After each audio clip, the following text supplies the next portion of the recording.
खुदा का नूर फलक से उतरने वाला है, जमीन तेरा मुकद्दर संवरने वाला है। और कहिए सुभान अल्लाह कि खुदा का नूर फलक से उतरने वाला है, जमीन तेरा मुकद्दर संवरने वाला है। फरिश्ते आने लगे आमिना की चौखट पर, अभी शहीद उजाला बिखरने वाला है। भी मोहब्बत के जमाने याद रहते हैं, बिछड़कर भी मोहब्बत के ज़माने याद रहते हैं। उजड़ जाती है महफिल और चेहरे याद रहते हैं। अल्हम्दुलिल्लाह अल्हम्दुलिल्लाह रब्बिल आलमीन वस्सलातु वस्सलामु अला सय्यिदिल अंबिया वल मुरसलीन मुहम्मद इब्न अब्दुल्लाहिल अमीन। अम्मा बाद, क़ाल अल्लाहु सुब्हानहु व तआला इन्ना अअतैनाकल कौसर फसल्लि लिरब्बिका वन्हर इन्न शानिअका हुवल अबतर। सबसे पहले मशीयत के अनवार से, सबसे पहले मशीयत के अनवार से नक्श रूए मोहम्मद बनाया गया। सबसे पहले मशीयत के अनवार से नक्श रूए मोहम्मद बनाया गया। फिर उसी नक्श से मांग कर रोशनी बज़्म कौनो मकां को सजाया गया। वो मोहम्मद भी, अहमद भी, महमूद भी, ज़ात मुतलक का शाहिद भी, मशहूद भी। वो मोहम्मद भी, अहमद भी, महमूद भी, ज़ात मुतलक का शाहिद भी, मशहूद भी, जिसके दामन में जन्नत बसाई गई, जिसके हाथों से कौसर लुटाया गया, जिसके दामन में जन्नत बसाई गई, जिसके हाथों से कौसर लुटाया गया। हर मसरत भी वही, गम भी वही देता है। सरजमीने टड़वा नूरपुर का ये चौथा सालाना अज़ीमुश्शान कुल हिंद नातिया मुशायरा आपकी मोहब्बत और आपकी शफ़क़तें, इश्क़े नबी की चिंगारी आपके दिलों के अंदर महक रही है, दमक रही है। ये इंसानों का और इश्क़े नबी में डूबकर नाच सुनने वालों का मजमा है।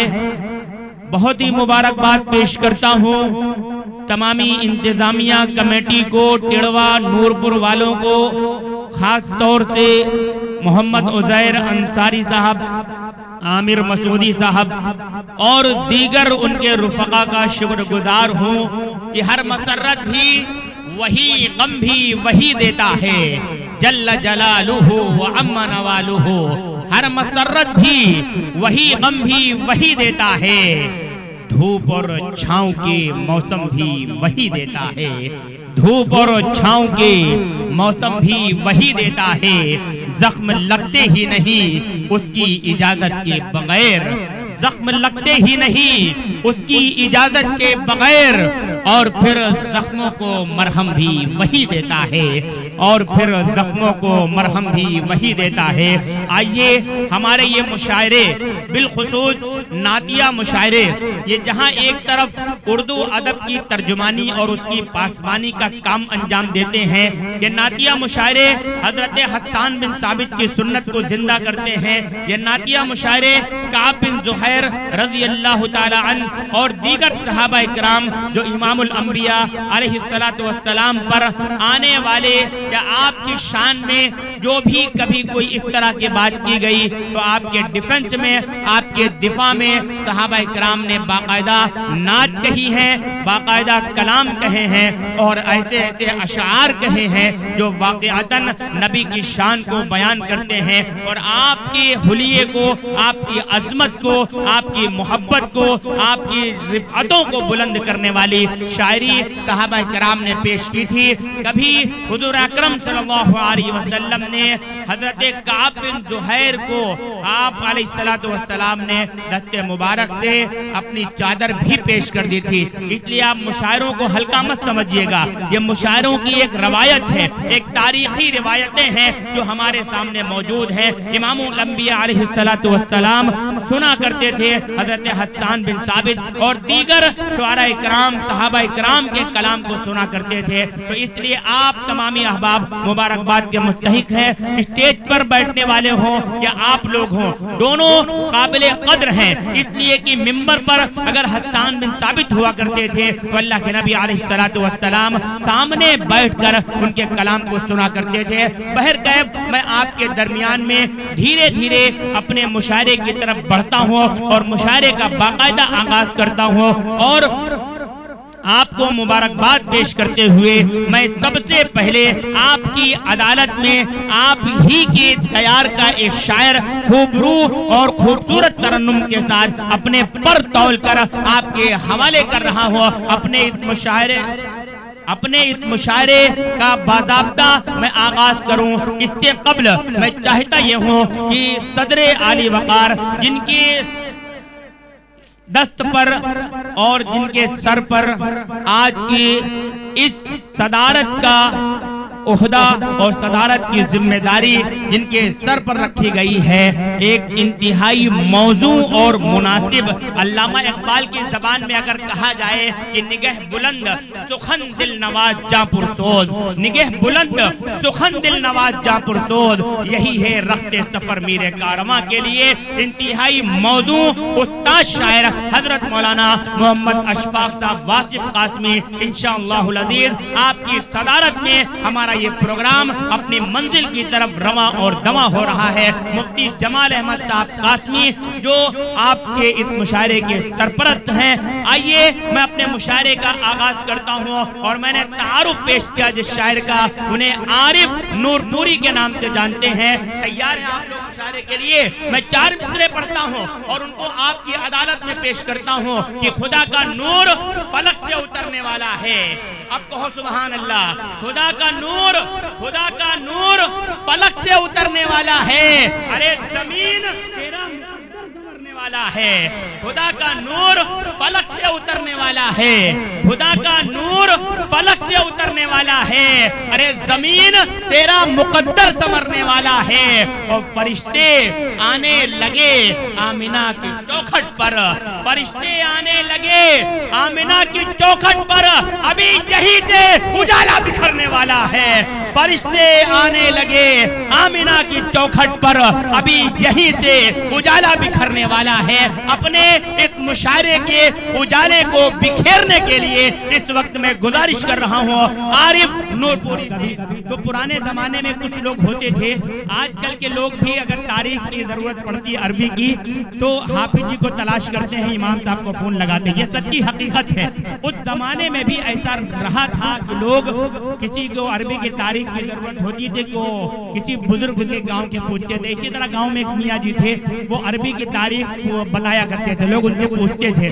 तो एक मियाँ जी का मामूल ये था कि जब चांद देखते, चांद देखने के बाद उनकी एक बकरी थी, उस बकरी की एक मेंगनी उठा करके लोटे के अंदर डाल देते। कोई पूछने के लिए आता, मियाँ जी आज कितनी तारीख है चांद की? मियाँ जी हुजरे के अंदर जाते, लोटा निकालते, उसमें से मेंगनियाँ गिनते, बता देते कि आज कितनी तारीख है। बहरकैफ एक दिन हुआ ये कि बकरी ने बाकायदा लोटे के ऊपर टॉयलेट कर दिया, बैतुल खला कर दिया और लोटा मेंगनियों से भर गया। एक साहब आए पूछने के लिए, अरे मियाँ जी आज तारीख कितनी बता दीजिए। मियाँ जी अंदर गए तो यहाँ मामला उल्टा। मियाँ जी ने देखा तो पूरा लोटा लबालब भरा हुआ है। आधे घंटे के बाद पसीना पोंछते हुए मियाँ जी निकले तो पूछा, अरे मियाँ जी आज कितनी तारीख है बता दीजिए। आज चांद की 80 तारीख है, चांद की 80 तारीख है। तो मियाँ जी ने कहा, अरे कुछ तो खुदा का खौफ करो, कहीं 80 भी तारीख होती है। तो मियाँ जी ने कहा, खुदा का खौफ करके तो 80 बता रहा हूँ, लोटे के हिसाब से 280 तारीख है। बहरहाल इसी तरह आप हंसते रहिए, मुस्कुराते रहिए। आइए अब हम आपको लिए चलते हैं एक ऐसे दयार में लिए चलते हैं जहाँ पर आप एक तसव्वुरात की दुनिया है।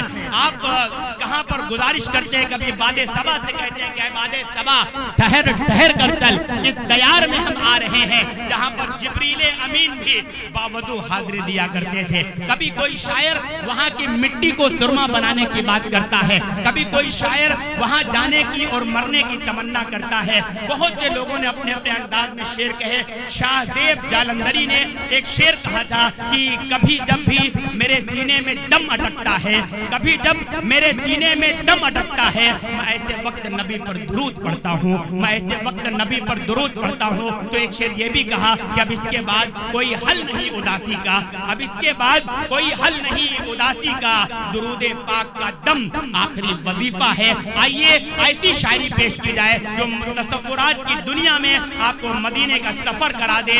एक खूबसूरत आवाज के मालिक हमारे बीच बाराबंकी की चुखन फहमी, चुखनदानी, चुखनवरी सरजमीन से ताल्लुक रखने वाला शायर उमर अब्दुल्ला बाराबंकी से इस वक्त मैं मुल्तमिस हूँ, गुजारिश कर रहा हूँ आप तशरीफ लाएं और अपने कलाम से नवाजें। 4 मित्रे पढ़ता हूँ और आपको दावत स्टेज दे रहा हूँ कि खुदा का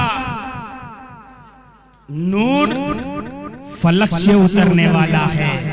अब हमारा मुशारा शुरू होने जा रहा है। खुदा का नूर फलक से उतरने वाला है, जमीन तेरा मुकद्दर संवरने वाला है। और कहिए सुभान अल्लाह कि खुदा का नूर फलक से उतरने वाला है, जमीन तेरा मुकद्दर संवरने वाला है। फरिश्ते आने लगे आमिना की चौखट पर, अभी यहीं से उजाला बिखरने वाला है। फरिश्ते आने लगे आमिना की चौखट पर, अभी यहीं से उजाला बिखरने वाला है। माइक पर इस्तकबाल कीजिए उमर अब्दुल्ला बाराबंकी। आइए मदहे सहाबा की बात हो रही है और हम बाराबंकी चलते हैं और बाराबंकी के एक ऐसे शायर तक पहुंचते हैं मदहे सहाबा में जिनके कलाम और जिनके अशार न सिर्फ ये कि महमूदाबाद बल्कि ऐसी ऐसी जगह पर जहां मदहे सहाबा सुनी और बहुत अच्छे तरीके से समझी जाती है, उसको नवाजने वाला शायर इस वक्त हमारे बीच तशरीफ फरमा है। मैं फिलिस्तीन के हवाले से बार बार बात आ रही थी, मैं 4 मित्रे पढ़ता हूँ और हमारे बहुत से लोग तशरीफ फरमा है, सबका खैर मकदम करता हूँ। एक शेर हमारे सिराज भाई की तरफ से था कि मेरी तहरीर में लिपटे हुए ताबूत न खोल, मेरी तहरीर में लिपटे हुए ताबूत न खोल, लफ्ज जी उठे तो तुम खौफ से मर जाओगे, लफ्ज जी उठे तो तुम खौफ से मर जाओगे। मौलाना सिराज साहब कासमी तशरीफ लाए हमारे बीच, खैर मकदम करता हूँ और वो 4 मित्रे पढ़ता हूँ। मेरा दोस्त अजीजुर रहमान खान हाफिज अली साहब और अनस साहब तशरीफ फरमा है। तू बड़ा ही करीम है मौला, तू बड़ा ही करीम है मौला। अहले स्टेज की भी तवज्जो चाहता हूँ, जो फिलिस्तीन में हो रहा है और सिर्फ अल्लाह ही मददगार है और अल्लाह ही हमारी हिफाजत कर सकता है। हमारे चचा इरफान मंसूरी साहब, तू बड़ा ही करीम है मौला, कौमे गमगीन की हिफाजत कर और जंग इस्लाम दुश्मनों से है, आए खुदा तू फिलिस्तीन की हिफाजत कर। तू बड़ा ही करीम है मौला, तू बड़ा ही करीम है मौला, कौमे गमगीन की हिफाजत कर, जंग इस्लाम दुश्मनों से है, ऐ खुदा तू फिलिस्तीन की हिफाजत कर, तू फिलिस्तीन की हिफाजत कर। और एक शेर ये भी कहा गया कि तशरीह उतने पूछी थी मजलूम लफ्ज की, मैंने बस एक लफ्ज फिलिस्तीन लिख दिया, मैंने बस एक लफ्ज फिलिस्तीन लिख दिया। आइए बाराबंकी जो लखनऊ से मुत्तसिल है और लखनऊ उर्दू अदब के नाम से जाना और पहचाना जाता है, जबानें काट कर रख दी गई नफरत के खंजर से, हमारे कान में अल्फाज के रस कौन घोलेगा। हमारे अहद के बच्चों को इंग्लिश से मोहब्बत है, मुझे ये डर है मुस्तकबिल में उर्दू कौन बोलेगा, मुझे ये डर है मुस्तकबिल में उर्दू कौन बोलेगा। तो एक शेर ये भी पढ़ा गया कि हम अपने वास्ते तहजीब का दर खोल लेते हैं, खुदा का शुक्र है हम लोग उर्दू बोल लेते हैं, खुदा का शुक्र है हम लोग उर्दू बोल लेते हैं और सलीका तरीके से फिजाओं में जो खुशबू घोल सकते हैं, अभी कुछ लोग जिंदा हैं जो उर्दू बोल सकते हैं। और ये शेर भी कहा गया कि वो करे बात तो हर लफ्ज से खुशबू आए, ऐसी बोली वही बोले जिसे उर्दू आए। और एक शेर एक शायर ने अपने आखिरी वक्त में कहा कि दरो दीवार महकेंगे वो खुशबू छोड़ जाऊंगा, मैं अपने बाद अपने घर में उर्दू छोड़ जाऊंगा। आइए उसी उर्दू की तर्जुमानी करना, उसकी पासबानी करना और मदहे सहाबा के हवाले से पूरे मुल्क हिंदुस्तान में अपनी पहचान बनाकर, खास तौर से बिनातिया मुशायरों में एक मुनफरिद लबो लहजे के हामिल मालिक जनाब कलीम तारिक सैदनपुरी से इस वक्त मैं गुजारिश कर रहा हूँ आप तशरीफ लाएं। यासीन नूर साहब के 4 मित्रों के साथ। वो खालिक है, वो मालिक है, वो जो चाहे अदा कर दे। खुदा लकड़ी को मोदी और मोदी को असा कर दे।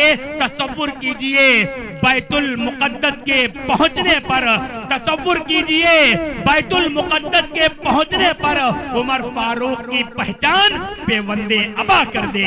उमर फारूक की पहचान पे वंदे अबा कर दे।